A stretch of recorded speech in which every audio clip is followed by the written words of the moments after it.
عیون الحکایات کے اندر موجود ہے۔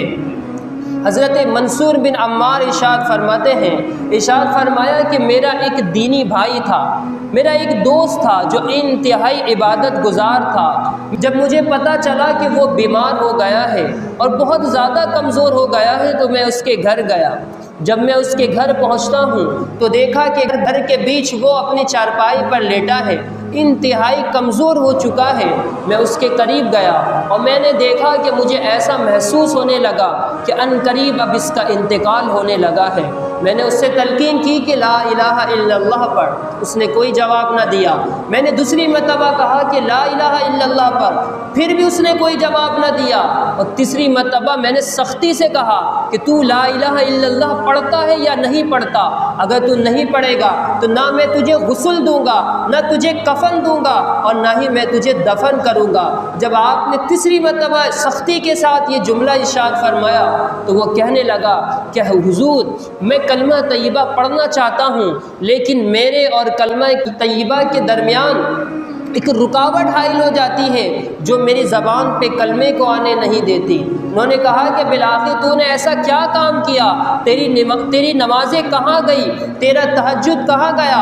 تیری دیگر عبادات کہاں گئی؟ تو وہ بندہ کہنے لگا کہ حضور میں نماز تو پڑھا کرتا تھا، لیکن یہ تو صرف لوگوں کے سامنے، لیکن میری تنہائی کا عالم یہ تھا کہ جب میں تنہائی میں اپنے گھر پہ جاتا تھا، میں اپنے دروازے کو بند کرتا تھا تو اس کے بعد میں شراب پیا کرتا تھا۔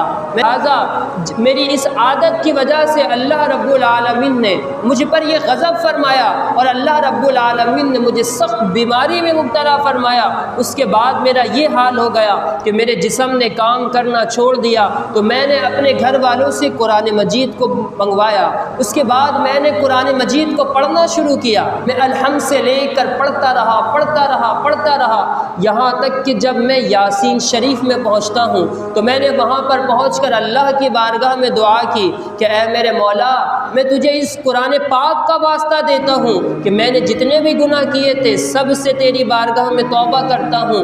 مولا تو میرے گناہوں کو معاف فرما دے، اور میں عزم مصمم کرتا ہوں کہ آئندہ کبھی بھی شراب نہیں پیوں گا۔ میں نے اللہ کی بارگاہ میں توبہ کی، اللہ رب العالمین نے میری توبہ کو قبول فرمایا، مجھے صحت دے دی، مجھے صحت کی نعمت مل گئی۔ لیکن کچھ ہی دن گزرے تھے، پھر دوبارہ سے میں نے وہی عمل شروع کر دیا۔ دوبارہ سے میں لوگوں کے سامنے تو نماز پڑھا کرتا تھا، لیکن جب تنہائی میں گھر پہنچتا تھا تو میں شراب نوشی کیا کرتا تھا۔ دوبارہ سے اللہ رب العالمین نے مجھے آزمائش میں مبتلا فرمایا۔ دوبارہ سے میں نے قرآن مجید منگوایا اور اس کے بعد میں قرآن پڑھتا رہا، اور جس طریقے سے پہلے کیا تھا ویسے ہی کرتا رہا۔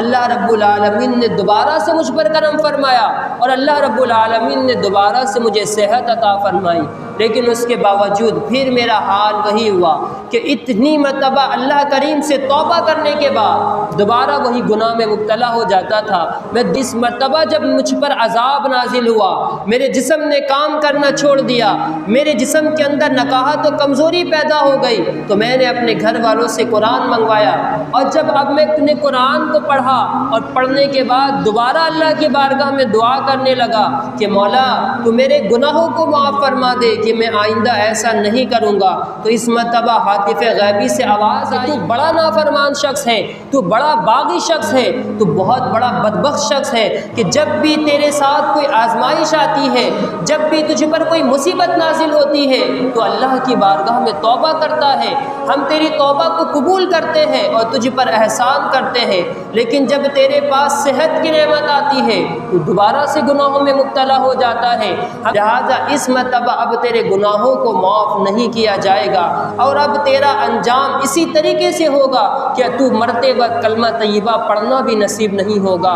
حضرت منصور بن عمار ارشاد فرماتے ہیں، فرمایا کہ جب میں نے اس سے یہ باتیں سنی تو میں خود اپنے ایمان کے خوف سے اللہ کی بارگاہ میں رونے لگا، اور میں اس شخص کی صحبت سے جلدی سے نکلا کہ کہیں ایسا نہ ہو کہ اس کی وجہ سے میرا ایمان بھی سلب ہو جائے۔ جب میں باہر نکلتا ہوں تو آواز آتی ہے کہ اس بندے کا انتقال ہو گیا، اور اس نے اپنے اس شراب نوشی کی عادت کی وجہ سے اس کا خاتمہ اس حال میں ہوا کہ وہ کلمہ طیبہ بھی نہیں پڑھ سکا۔